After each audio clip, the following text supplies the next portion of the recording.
चौधरी वीर प्रताप इस दुनिया को अलविदा कह गए थे। आज वह दिन भी आ पहुंचा जब चौधरी वीर प्रताप के अंतिम संस्कार की तैयारी चल रही थी। मरने से पहले वीर प्रताप अपने बेटे को कह गए थे कि अंतिम संस्कार से पहले मेरे द्वारा लिखी गई वसीयत को वकील साहब द्वारा पढ़वा लेना, उसके बाद ही मेरा अंतिम संस्कार किया जाए। वकील साहब के पहुंचते ही बेटों की नज़रें उन पर टिक गई थी। वकील साहब ने भी एक बार वहां बैठे सभी लोगों पर नज़र डाली। उसके बाद रामू को अपने पास बुलाया और कहा, मैं जो पढ़ने जा रहा हूँ उसे बहुत ध्यान और सब्र के साथ सुनिएगा। उसके बाद वकील साहब ने वसीयत पढ़ी तो वहाँ पर बैठे सभी लोगों की आंखें फटी रह गईं। आखिर क्या लिखा था वसीयत में, जानने के लिए पढ़ते हैं आगे। उनके पिता संपन्न किसान थे, साथ ही उस जमाने के पटवारी भी थे। 2 बहनों के बीच अकेले भाई थे। खूब लाड प्यार से उन्हें पालन पोषण मिला था, किसी चीज़ की कमी नहीं थी। स्कूल में हमेशा अव्वल आते। 5वीं के बाद उन्हें पढ़ने के लिए भी कस्बे के इंटर कॉलेज में भेज दिया गया था। वहाँ भी अध्यापकों के चहीते रहे। 12वीं के बाद उच्च शिक्षा के लिए वह इलाहाबाद चले गए। माँ हॉस्टल में रहकर पढ़ाई की, अच्छे अंकों से BSc पास की। तभी उनका मन साइंस से उचट गया। बातों बातों में एक दिन उनके एक दोस्त ने कहा, क्यों साइंस के फार्मूलों में उलझा हुआ है? तेरी तो तर्क वितर्क करने की शक्ति बड़ी तेज़ है। इससे अच्छा तो तू LLB करके वकालत क्यों नहीं करता? कहाँ तो वह IAS बनने का सपना देख रहे थे, कहाँ उनके दोस्त ने उनकी दिशा ही बदल दी थी। बात उनको जम गई। BSc कर चुके थे, तभी लॉ कॉलेज में एडमिशन लिया। पढ़ने में होनहार थे, इसलिए कोई दिक्कत नहीं हुई। 3 साल की वकालत पास कर ली और हाई कोर्ट में एक बड़े वकील के साथ प्रैक्टिस करने लगे। साथ साथ न्यायिक परीक्षा की तैयारी भी की। पहली बार बैठे और पास हो गए। उसके बाद 35 साल की उम्र में नौकरी लग गई। कई जिलों में अपनी कर्तव्य निष्ठा और ईमानदारी से नाम कमाया तो आलोचनाओं के भी शिकार हुए, पर उन्हें जो सच लगा उसी का पक्ष लिया। जानबूझकर अपने आप से किसी का पक्षपात नहीं किया। कहते हैं ना कि जीवन अपना हिसाब किताब बराबर रखता है। ज़्यादातर ज़िंदगी में अगर उन्हें सुख ही सुख नसीब हुआ था तो अब आखिर समय में दुख की तैयारी थी।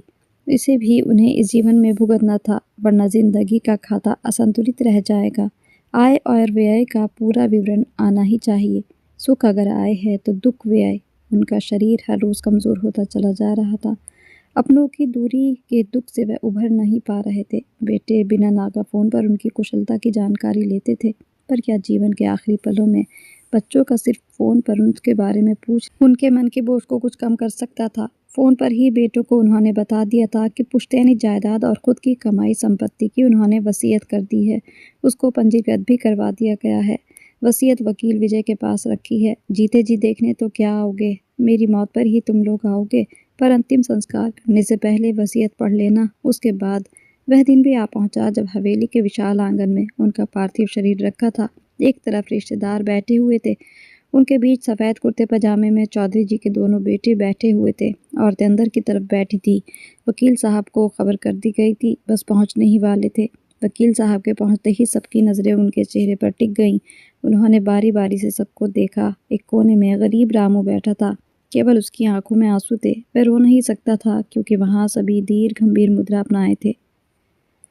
वकील साहब ने अपनी ब्रीफकेस से एक फ़ाइल निकाली और उसे खोलकर पहले चौधरी जी के दोनों बेटों की तरफ देखा, फिर रामू को अपने पास बुला लिया। गंभीर अंदाज में बोले, मैं वसीयत पढ़ने जा रहा हूँ, आप तीनों ध्यान से सुनना, क्योंकि ये केवल आप ही तीनों लोगों से संबंधित है। फिर उन्होंने वसीयत पढ़नी शुरू की।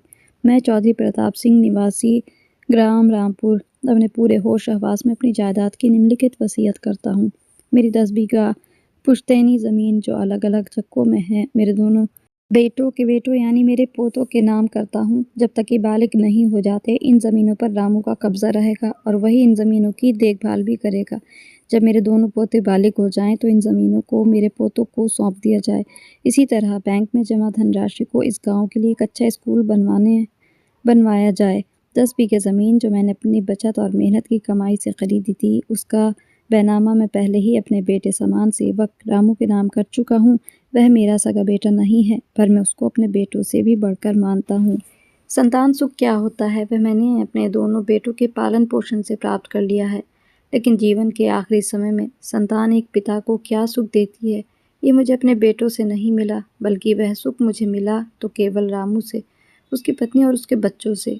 मेरी सेवा करते समय उनके मन में कभी ये लालसा नहीं रही होगी कि मजदूरी के अलावा उन्हें कुछ और मिले।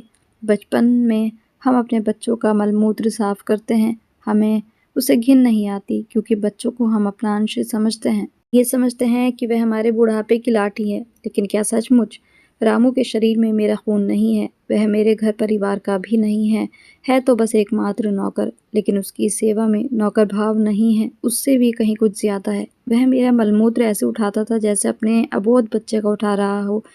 कोई भी घृणा उपस्थित थी नहीं उसके मन में।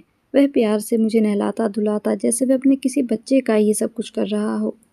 मुझे साफ कपड़े पहनाकर अपने हाथों से खाना खिलाता। मेरी सेवा करने में उसकी पत्नी ने भी कभी उचकचाहट नहीं बरती। ये सब करते हुए क्या उनके मन में किसी बदले की उम्मीद या लालसा रही होगी? कभी नहीं। इन दोनों ने मुझसे पूछे बिना कोई चीज़ इधर से उधर नहीं रखी। ऐसे स्वामी भक्त रामू को मैं इससे ज़्यादा दे भी क्या सकता था? उसकी सेवा तो अमूल्य है, उसकी सेवा का कोई मोल है ही नहीं। इसीलिए यह जायदाद, ये सब कुछ उसकी सेवा के आगे बहुत कम है। शायद उसके बच्चों का भविष्य के लिए मैं कुछ कर सकूं। अपनी 10 बीघा ज़मीन में मेहनत से खेती करेंगे तो उन्हें कभी रोटी के लिए दूसरों के आगे हाथ नहीं फैलाना पड़ेगा। मेरे बेटे सुखी और खुशहाल और नौकरी पेशा वाले हैं। उम्मीद है मेरी कुछ इस फैसले से उनके दिल को चोट नहीं पहुंचेगी। वकील साहब थोड़ी देर के लिए रुके। सब लोग उनकी बात में खोए हुए थे। वकील साहब ने आगे पढ़ा, इसके बाद ये मकान बचता है, इसे भी मैंने अपने खून पसीने की कमाई से बनवाया है। मैं जानता हूँ मेरे बेटे मेरी मौत के बाद गांव का रुख नहीं करेंगे। इस मकान को औने पौने दाम में किसी बनिए को बेच देंगे। इसीलिए यह मकान भी मैं रामू को दान करता हूँ। मेरी मौत के बाद वह अपने पूरे परिवार के साथ इस मकान में रहेगा। दोनों भैंसें भी उसी की होंगी। रही बात मेरी बहुओं की, तो उनसे तो मेरा हमेशा नाम का रिश्ता रहा। रिश्ते से ना सही, कभी इंसान होने के नाते ही उन्हें मेरा हाल न पूछा। इसीलिए मेरी किसी भी चीज़ पर उनका अधिकार नहीं बनता। लाखों की संपत्ति चौधरी जी एक नौकर को देकर चले गए थे। क्या उनके बेटे इस वसीयत को मानेंगे और यूं ही चुप बैठकर रह जाएंगे? क्या होगा आगे? सबकी नज़रें अब उनके बेटों की तरफ उठी और एकटक उन्हें ही तकने लगीं। वह अब क्या बोलेंगे? उधर रामू जोर जोर से रो रहा था। दोनों बेटों ने एक दूसरे की तरफ देखा। कुछ पलों तक एक दूसरे से कानों में कुछ कह रहे थे। लोग उनके हाव भाव पढ़ने की कोशिश में बेचैन थे। तभी वीर प्रताप का बड़ा बेटा खड़ा हुआ। अब तो सभी जान पहचान वाले और रिश्तेदारों को विश्वास था कि अंतिम संस्कार से पहले ही कोई ना कोई हंगामा खड़ा हो जाएगा। बड़े बेटे ने खड़े होकर कहा, हमें अपने पिता पर गर्व है। उन्होंने जो कुछ किया बहुत अच्छा किया। हमें उनसे कोई शिकायत नहीं। सच तो यही है कि हम उनके बेटे होते हुए भी उनकी कोई सेवा नहीं कर सके। उन्हें अकेला छोड़कर हम अपने बीवी बच्चों में मस्त रहे। बुढ़ापे का अकेलापन और अपनों के पास ना होने की बाबूजी का गम हम महसूस नहीं कर सके। उन्हें अकेला मरने के लिए छोड़ दिया। पर हम रामू की इस सेवा और कर्तव्य निष्ठा को नज़र में रखते हुए अधिकार देते हैं कि पिताजी का अंतिम संस्कार भी उसी के हाथों से संपन्न हो। इन्हीं हाथों ने बाबूजी की अंतिम दिनों में सेवा की है। यही उनका असली पुत्र है और इसे ही अधिकार मिलना चाहिए। सबकी नज़रों में रमन के लिए अंत आदर और सम्मान था। अंदर दोनों बहुएं खुसर-फुसर कर रही थी, लेकिन बेटे अपने फैसले पर अडिग रहे। अंतिम संस्कार के लिए जब रामू को आगे बुलाया गया तो वह जोर जोर से रोने लगा। कहने लगा, मुझे मुझसे ये नहीं होगा, जिन हाथों से मैंने अपने पिता समान अपने मालिक की सेवा की है। वह बात पूरी भी न कर सका और सिसक कर रोने लगा। वहां पर खड़े सभी लोगों की आंखों में आंसू आ गए थे। तभी चौधरी जी के दोनों बेटे भी आगे बढ़े। रामू ने दोनों बेटों को कहा, अब आप ही हमारे मालिक हैं। मैं आपसे आपका हक नहीं छीन सकता। यह अधिकार आपका है। आप ही चौधरी जी को मुखाग्नि दीजिए। दोनों बेटों और रामू ने मिलकर चौधरी जी का अंतिम संस्कार किया। अंतिम संस्कार के बाद धीरे धीरे सभी लौट आए। एक रामू था जो वहीं बैठा रहा। 13वीं के बाद बेटे भी अपने शहर लौट गए थे और चौधरी जी की वसीयत के अनुसार अब रामू हवेली में अपने परिवार को साथ लेकर रहने लगा था। उसकी ज़िंदगी अब पहले से बहुत ही ज़्यादा आसान और खुशहाल हो गई थी। अपने मालिक के पोतों के हिस्सों की जो ज़मीन थी वह उन्हें बोता और जोतता तो ज़रूर था, लेकिन उससे जो भी गल्ला और अनाज होता वह बेचकर पैसा चौधरी जी के बेटों को पहुंचा देता था। साथ ही उसने कह दिया था कि मालिक घर आप ही का है। जब भी आप यहाँ आकर रहना चाहें हम आपके लिए हवेली खाली कर देंगे। समय धीरे धीरे अपनी रफ्तार से गुजर ही रहा था। एक दिन चौधरी जी का बड़ा बेटा गांव आता है। अचानक उसे हवेली में आया देखकर रामू हैरान भी होता है और खुश भी हो जाता है। वह जल्दी जल्दी उनकी आवभगत करने में लग जाता है, उनके लिए खाने का इंतज़ाम कराता है और बहुत कुछ उनकी सेवा के लिए करता है। वह सच्चे दिल का इंसान था, इसीलिए वह डरते डरते पूछता है कि मालिक, अचानक कैसे आना हुआ। इस पर बेटा कहता है कि ये सवाल आज तो तुमने पूछ लिया है, आगे से ऐसी गलती करना भी मत। लेकिन फिर भी मैं तुम्हें बता देता हूँ, ये हवेली मेरे पिता की है और बाप दादाओं की चीज़ कभी पराई नहीं होती। इसीलिए तुम यह सोचना भी मत कि हम ये हवेली तुम्हें ऐसे ही दे दें। अच्छा है, तुम समझदार हो, जल्दी ही ये हवेली खाली कर दो। रामू उनकी बात खामोशी के साथ सुनता रहा, फिर बड़ी सहनशीलता के साथ बोला, मालिक, हमने तो न कभी ऐसा चाहा था कि यह सब हमें मिले, लेकिन अगर आप कह रहे हैं तो हम जल्दी ही अपना बंदोबस्त कर लेंगे। लेकिन मालिक, आपसे बस एक प्रार्थना है कि ये बड़े मालिक की निशानी है, इसे आप किसी को बेचिएगा नहीं। इस पर बेटा तो कहता है, अरे तुम तो सचमुच ही हम पर अधिकार जमाने लगे। उस दिन तो सभी लोगों के सामने हमें कहना ही पड़ा था कि पिताजी ने जो किया वह सही किया, लेकिन उन्होंने जो किया वह सरासर गलत किया और अब हम दोनों भाई मिलकर सब कुछ सही करने जा रहे हैं। उसकी बात का रामू कोई जवाब नहीं दे सका।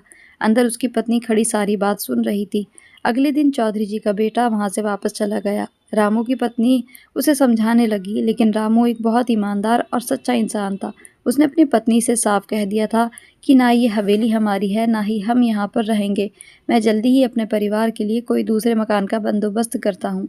रामू ने अपने लिए एक किराए का मकान ढूंढा और उसमें अपने परिवार को लेकर चला गया। उस हवेली का कोना कोना उसे बहुत याद आता था।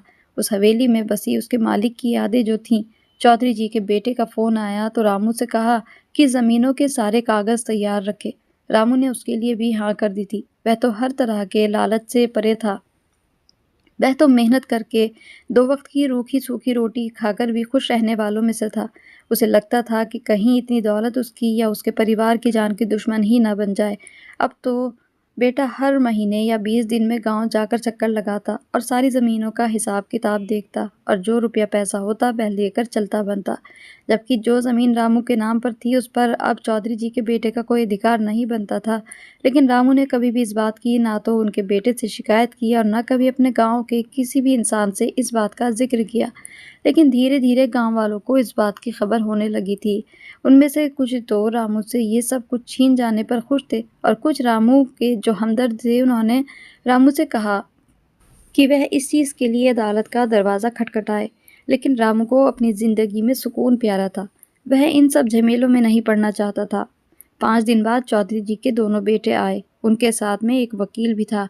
उन्होंने रामू से सारे कागज़ मंगवाए थे, जिसमें हवेली के कागज़ भी थे। रामू सब कुछ देख रहा था। रामू वह कागज़ लेने जा रहा था, तभी उसने देखा हवेली के दरवाजे पर एक बड़ी सी चमचमाती हुई गाड़ी आकर रुकी है। उसमें से कुछ लोग उतरे और हवेली के अंदर आए। उन्हें देखकर चौधरी जी के बेटे उन्हें अपने गले से लगा रहे थे। रामू के कानों में तभी आवाज़ पड़ी। वह और कोई नहीं थे, उस हवेली के खरीदार थे। यह सुनकर रामू का दिल खून के आंसू रोने लगा। उसे ऐसा लग रहा था कि जैसे ये हवेली अगर बिक गई तो यह अपने मालिक से गद्दारी होगी। लेकिन वह कर भी क्या सकता था। वह किसी हाल भी नहीं चाहता था कि ये हवेली बिके, लेकिन वह तो सिर्फ एक नौकर था। दोपहर के खाने का समय हो चुका था, इसीलिए रामू और उसकी पत्नी ने पहले खाना लगाया। चौधरी जी का बेटा अपने मेहमानों की आवभगत में लगा हुआ था। तभी वहाँ पर पुलिस की गाड़ी आकर रुकी। उसके पीछे एक और गाड़ी थी जिसमें चौधरी वीर प्रताप के वकील मित्र विजय सिंह थे। पुलिस और वकील को देखकर चौधरी जी के बेटे के तो जैसे पसीने छूट गए थे। तभी उन्होंने रामू को बुलाया और चौधरी जी के बेटे को सुनाते हुए कहने लगे, रामू, हमने सुना है तुमने ये हवेली खाली कर दी है और कहीं और रह रहे हो। शायद तुम्हें पता नहीं कि चौधरी जी ने मेरे द्वारा 2 वसीयत तैयार कराई थी। एक वसीयत जो सबके सामने तुम्हें पढ़कर सुनाई गई थी और दूसरी वसीयत आज के दिन के लिए हमने छुपा कर रखी थी। चौधरी वीर प्रताप के अनुसार इस हवेली को बेचने का अधिकार उन्होंने किसी को भी नहीं दिया है, क्योंकि उन्हें पता था कि जब तुम्हें इस हवेली का मालिक बनाया जाएगा तो बहुत से लोगों को इस बात से परेशानी होगी। इसी बात का उन्होंने पक्का इंतज़ाम कर दिया था। तुम इस हवेली में रह ज़रूर सकते हो, पर इसको तुम भी बेच नहीं सकते। अगर तुम यहाँ पर नहीं रहना चाहते तो फिर ये हवेली आश्रम को दान कर दी जाएगी। फिर वकील साहब ने चौधरी जी के बेटे को कहा, और जिन ज़मीनों पर तुम कब्जा करना चाह रहे हो उस ज़मीन का तो बैनामा भी रामू के नाम पर हो चुका है। फिर तुम किस ज़मीन को बेचने के सपने देख रहे हो। मेरे ख्याल से तुम्हें सारी बात समझ में आ गई होगी। अच्छा है कि तुम अब इस हवेली की तरफ तो क्या, इस गांव की तरफ भी रुख मत करना, क्योंकि तुम जैसे लोगों को जब अपने माता पिता की ही कद्र नहीं होती तो यह किसी की सेवा और ईमानदारी की क्या कद्र करेंगे। तुम जैसे लोभियों को तो बस पैसा और जायदाद से मतलब होता है। अगर तुमने फिर से हवेली या चौधरी जी की किसी भी चीज़ को बेचने की या उसकी तरफ नज़र उठाकर देखने की भी कोशिश की तो मैं भूल जाऊंगा कि तुम मेरे दोस्त के बेटे हो, और जो ज़मीनें तुम्हारे बेटों के लिए चौधरी जी की वसीयत कर गए हैं वह भी तुम्हारे हाथों से निकल जाएगी। यह सुनने के बाद चौधरी जी के बेटे की वहाँ रुकने की हिम्मत ही नहीं हो रही थी। वे सब वहाँ से निकलना चाहते थे, लेकिन तभी वकील साहब ने उनके सामने एक पेपर पर साइन कराया जिस पर लिखा था कि उनके पिता की वसीयत बिल्कुल सही है, वे उससे पूरी तरह संतुष्ट हैं, क्योंकि एक पुत्र होने के नाते उन्होंने कभी भी अपने पिता की सेवा नहीं की, इसीलिए हम भी उनकी किसी संपत्ति या किसी भी चीज़ के हकदार नहीं। इस तरह की और कई बातें उस पेपर में लिखी गई थी ताकि आने वाले समय में कभी भी चौधरी जी के बेटे कोई धोखेबाजी ना कर सकें। अब चौधरी जी का बेटा वहाँ से जा चुका था और रामू उदास चेहरे के साथ खड़ा था। तभी वकील साहब ने उसका कंधा थपथपाया और कहा, ईमानदारी के साथ थोड़े बहादुर भी बनो। अन्याय के खिलाफ आवाज़ उठाना भी एक सेवा ही है। अगर समय रहते तुम्हारी पत्नी ने हमें इस सब के बारे में ना बताया होता तो आज अनर्थ हो जाता। चौधरी जी की सारी संपत्ति को बचा कर रखना अब तुम्हारी जिम्मेदारी है। कभी भी कोई हवेली या ज़मीनों की तरफ नज़र उठाकर देखे तो उसका हिम्मत के साथ सामना करो। मैं हमेशा तुम्हारे साथ हूँ। उसके बाद रामू फिर से अपने परिवार के साथ हवेली में आकर रहने लगा था। तो ये थी हमारी आज की कहानी। कहानी अच्छी लगी हो इसको लाइक और शेयर ज़रूर कीजिएगा। मेरे चैनल को सब्सक्राइब भी करना ना भूलें, और ऐसी ही अच्छी और मोरल कहानियों के साथ फिर मिलेंगे। तब तक के लिए goodbye and thanks for watching.